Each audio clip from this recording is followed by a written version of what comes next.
Hey everyone, Nick Ogilvy here with Installing and Understanding Artificial Turf, the guy that wrote the book on artificial turf. And today I just want to show you something we find almost every time we install artificial turf here in North Texas. So, as you can see, there's brick, there's wood, there's all sorts of debris, and this isn't unusual. North Texas is growing extremely fast right now, and new neighborhoods are popping up everywhere. And unfortunately, when construction moves that fast, shortcuts do happen. And one of the biggest shortcuts we see builders taking is what gets buried underneath the lawn, usually in the backyard. When homes are being built, there's leftover materials everywhere, such as, brick pieces, sheetrock, all sorts of wood scraps, bottles, water bottles, concrete chunks, you name it, we've seen it. Instead of hauling that trash off the job site, a lot of times it just gets pushed back into the lot, then it throws some dirt over it, lays sod on top, and the house gets sold.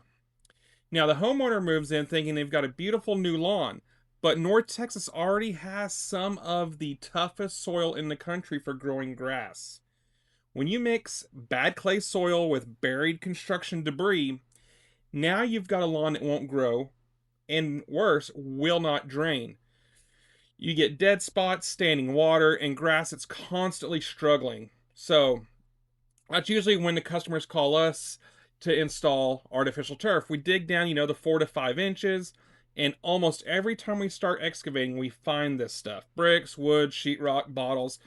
And, this isn't rare. Like I said, it's actually very common. So if you're wondering why your grass won't grow or why your yard holds a lot of water, there's a good chance there's something buried underneath it.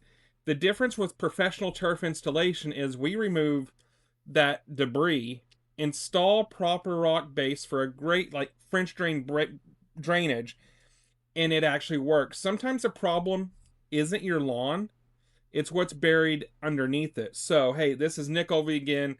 I'm just trying to help you out and educate you on maybe why your sod isn't growing and why your backyard, front yard, etc. is bad drainage. You can also just check out my book here on Amazon, Installing and Understanding Artificial Turf. I've been in the industry for over 20 years.